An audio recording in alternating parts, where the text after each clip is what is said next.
ಕರ್ನಾಟಕದಲ್ಲಿ ಮುಂದಿನ ವಾರ ಗುಡುಗು ಸಹಿತ ಭಾರೀ ಮಳೆಯಾಗಲಿದೆ. ಬೆಂಗಳೂರು, ಮೈಸೂರು, ಮಂಡ್ಯ, ಹಾಸನ, ರಾಮನಗರ, ಕೊಡಗು, ಚಿಕ್ಕಮಗಳೂರು ಜಿಲ್ಲೆಗಳಿಗೆ ಎಚ್ಚರಿಕೆ ನೀಡಲಾಗಿದೆ. ಬಿರುಗಾಳಿ, ಟ್ರಾಫಿಕ್ ಜಾಮ್ ಸಾಧ್ಯತೆ ಇದೆ.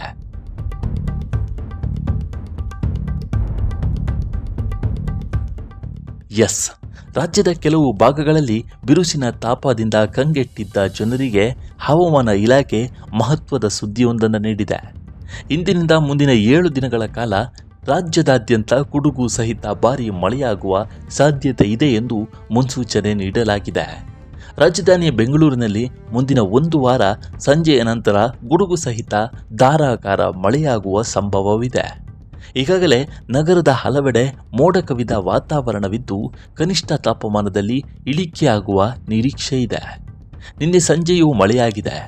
ಬೆಂಗಳೂರಲ್ಲಿ ತಗ್ಗು ಪ್ರದೇಶಗಳಲ್ಲಿ ವಾಸಿಸುವ ಜನರಿಗೆ ಮುನ್ನೆಚ್ಚರಿಕೆ ವಹಿಸಲು ಸೂಚಿಸಲಾಗಿದೆ.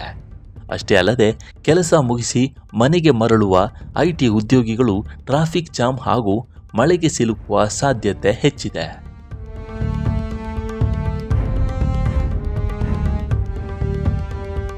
ಇನ್ನು ಯಾವೆಲ್ಲ ಜಿಲ್ಲೆಗಳಿಗೆ ಭಾರೀ ಮಳೆ ಮುನ್ಸೂಚನೆ ನೀಡಲಾಗಿದೆ ಅಂತ ನೋಡೋದಾದ್ರೆ ಕೇವಲ ಬೆಂಗಳೂರು ಮಾತ್ರವಲ್ಲದೆ ದಕ್ಷಿಣ ಒಳನಾಡಿನ ಜಿಲ್ಲೆಗಳಾದ ಮೈಸೂರು, ಮಂಡ್ಯ, ಹಾಸನ ಮತ್ತು ರಾಮನಗರದಲ್ಲಿ ವರುಣನ ಅಬ್ಬರ ಜೋರಾಗಿರಲಿದೆ. ಮಲೆನಾಡಿನ ಭಾಗಗಳಾದ ಕೊಡಗು ಮತ್ತು ಚಿಕ್ಕಮಗಳೂರಿನಲ್ಲಿ ಕೂಡ ಅತಿ ಭಾರಿ ಜೋರಾಗಿ ಮಳೆಯಾಗುವ ಸಾಧ್ಯತೆ ಇದೆ.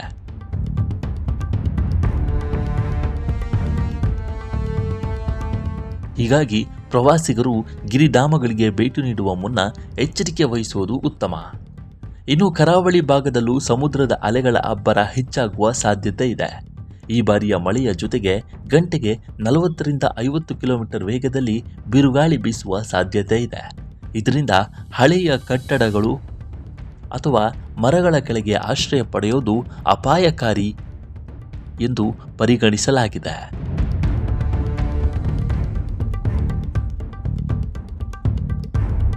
ರೈತರು ತಮ್ಮ ಕೊಯ್ಲು ಮಾಡಿದ ಬೆಳೆಯನ್ನು ಸುರಕ್ಷಿತವಾಗಿರಿಸಿಕೊಳ್ಳಲು ಹವಾಮಾನ ಇಲಾಖೆ ಸಲಹೆ ನೀಡಿದೆ. ಕಾಸರಗೋಡು, ದಕ್ಷಿಣ ಕನ್ನಡ ಹಾಗೂ ಉಡುಪಿ ಜಿಲ್ಲೆಗಳಲ್ಲಿ ಮೋಡ ಮಿಶ್ರಿತ ಬಿಸಿಲಿನ ವಾತಾವರಣದೊಂದಿಗೆ ಸಂಜೆ ರಾತ್ರಿ ವೇಳೆ ಚಲಿಸುವ ಮೋಡಗಳಿಂದ ಅಲ್ಲಲ್ಲಿ ಸಣ್ಣ ವ್ಯಾಪ್ತಿಯಲ್ಲಿ ತುಂತುರು ಮಳೆಯ ಸಾಧ್ಯತೆಗಳಿವೆ.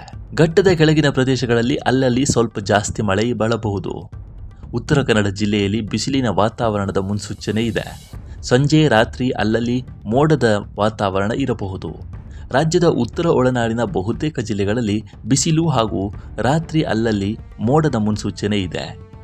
ಈಗಿನಂತೆ ಮೇ 7ರಂದು ರಾಜ್ಯದ ಉತ್ತರ ಒಳನಾಡು ಜಿಲ್ಲೆಗಳಲ್ಲಿ ಅಲ್ಲಲ್ಲಿ ಮಳೆಯ ಸಾಧ್ಯತೆಗಳಿದೆ. ದಕ್ಷಿಣ ಬಂಗಾಳ ಕೊಲ್ಲಿಯಲ್ಲಿ ಮೇ 9ರ ಸುಮಾರಿಗೆ ವಾಯುಭಾರ ಕುಸಿತ ಉಂಟಾಗುವ ಲಕ್ಷಣಗಳಿವೆ.